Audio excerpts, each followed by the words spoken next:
The river is the clue for everything in Inverclyde.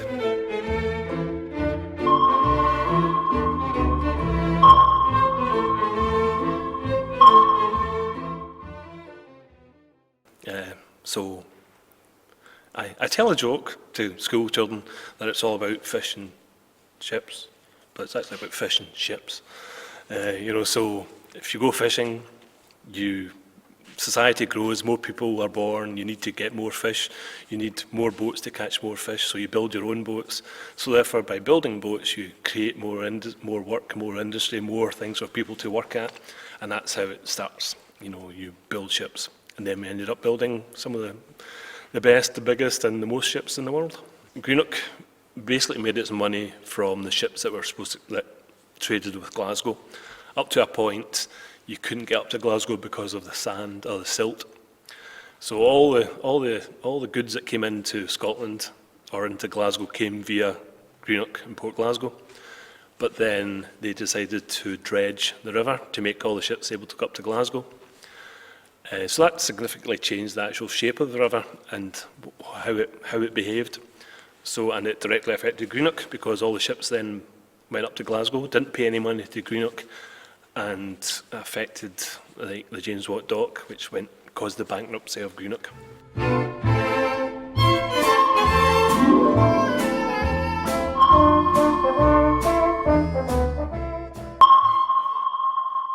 We did have people here. James Watt's father bought and sold slaves.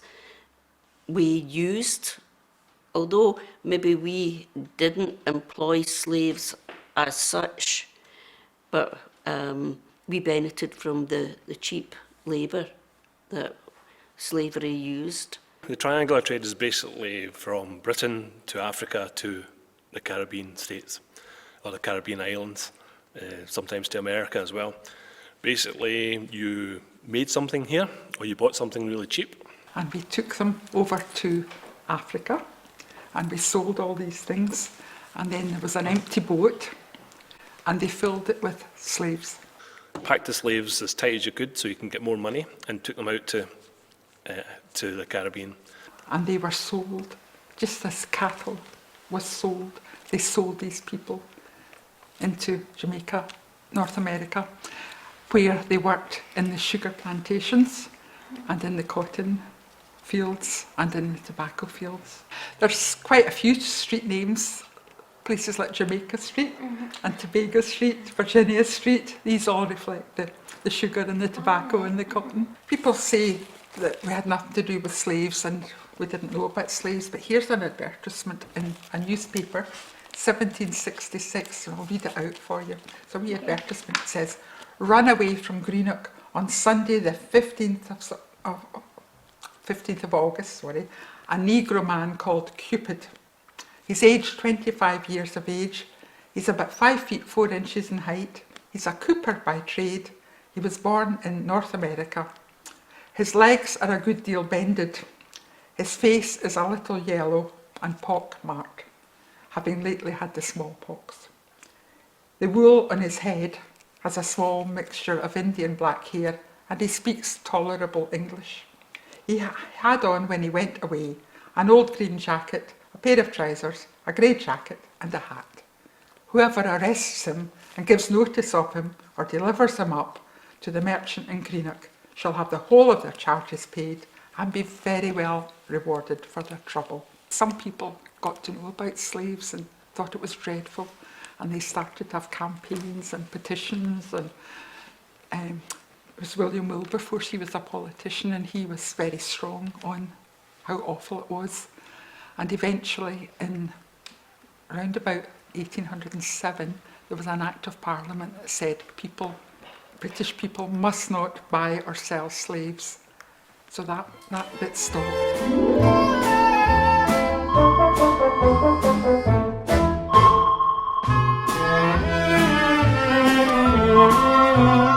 We were the major estuary and the major safe port in Britain. We were called North Britain at that time, and we were always, if you look at any of the Imperial War Museum films, it's always a port in North Britain, and it's always Greenock, it's always Gourock. Basically, it's safe. It was away from the German planes coming across the channel and things, you know, so that's why all the convoys left from here, because it was safe. About 2.5 million American soldiers came into Gourock and Greenock over the period, so it was the busiest port possibly in Britain at one time. At one point, the British government hedged their bets, thinking that just in case we got beaten by Germany, we'd better move all our gold from the Bank of England to somewhere safe. So they picked on Canada, brought a couple of trains worth of gold bullion up from London, put it on the HMS Emerald, I think the name was, and sent it out to Canada. And that's how at one point I say that Gourock was possibly the richest place in the world. Also, a wee story, a lady, at night time there was blackout, there was no street lights, and this lady and her friend were going to a dance, and they literally bumped into somebody in the dark, and it turned out he was a sailor from one of the boats. He was a Dutch sailor, and he said, "I'm looking for something to do," so they took him to the dance with them, and she married him.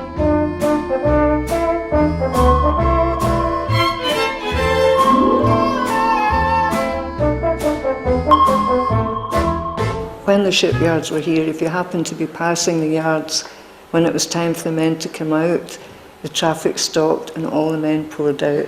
So that's all gone, and it's too bad. The loss of the shipbuilding was massive, but before that we'd already started to lose industries. But again, as we lost these industries, we had the electronics industry coming in, but we've never really had anything to replace the shipbuilding.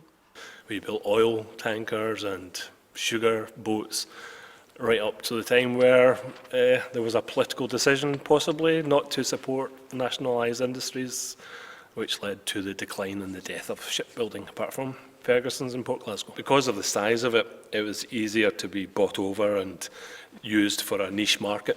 So the niche market they went for was a certain size of ferry or barge or whatever. So because Scott Lithgow were dealing in huge quantities and huge sizes, that was what was affected. But there was still a market for a specialised shipbuilding. I suppose it's just to do with the fact there was work here, and everybody was happy to be at work, and most people worked in the yards, whether it was in the offices or building ships, and we're proud of that heritage. I was never in industry in the Clyde, but my sister worked in Scots as a French polisher, and she would work on the ships, and then when the ships were launched and they were about to go into business taking passengers and so on, they would actually go into the ships and polish all the furniture, beautiful finish and so on. However, as a result of that, she died of mesothelioma, which was caused by asbestos, which was present in the ships that she worked on and in the atmosphere and what have you, you know. And my brother-in-law worked as a painter in Scots as well, and he said sometimes he worked in submarines and they were away down in wee confined places in the submarine working with paint, and the fumes were dreadful, you know. And I had another brother-in-law who worked as a joiner in Scots. So it was, I don't think there was anybody in Inverclyde really that didn't have some relation or friend or neighbour or somebody who was connected with the shipyards. My father worked in Scots shipyards, and he was unemployed for the last 10, 15 years of his life as a direct result of being made redundant from the shipyards. So from my generation, it affected the whole town drastically, and perhaps only now we're starting to go over it, because I don't know if the younger generation appreciate the effect it had on and the role it played in the town.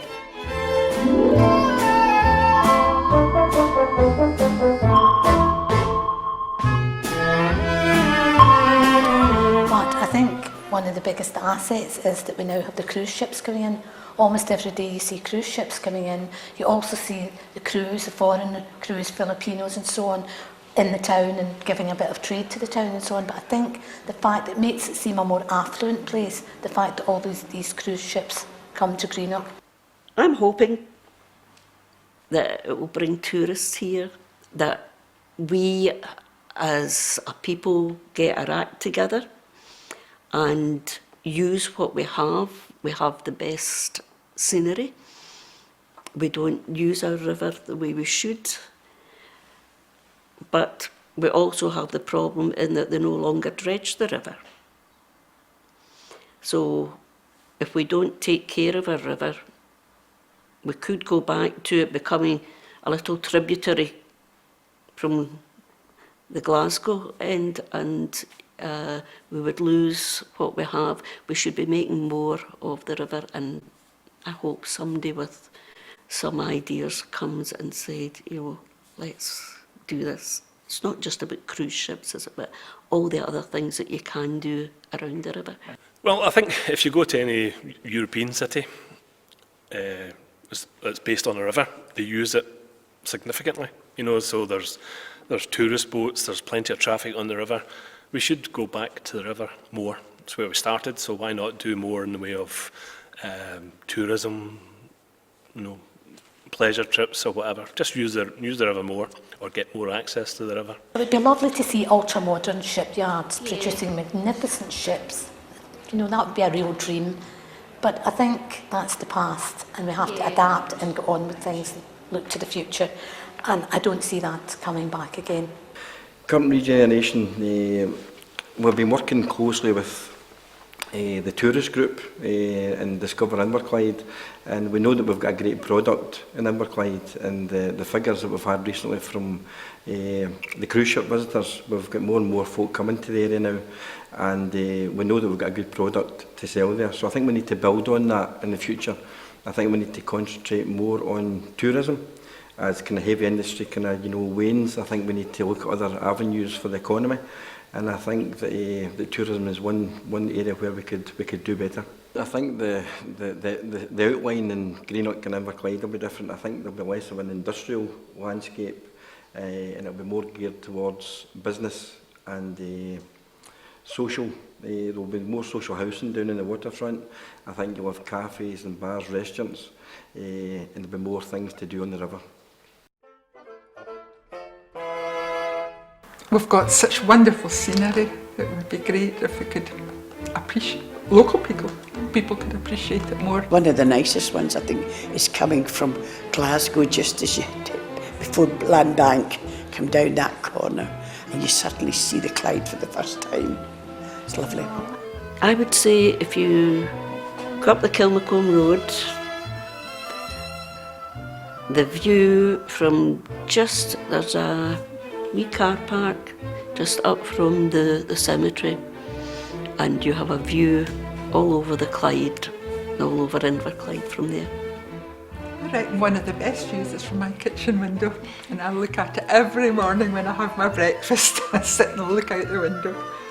But apart from that, high up in the hill, I think Lillian had picked my favourite view as well. The old Kilmacombe Road, I love that view. And the view from the Lisle Hill is lovely too. As far as I'm concerned, the best view is from the Lisle Hill. Looking down, it is spectacular. From my house. No, I live in Belleville Street. They've taken down the high flats, so every night I can look out and I get a view right across the river. If it wasn't for that view, I'd probably say coming past the IRH, going down the hill into Greenock. Yes, that's probably one of the better views. But there's plenty of great views all over Greenock.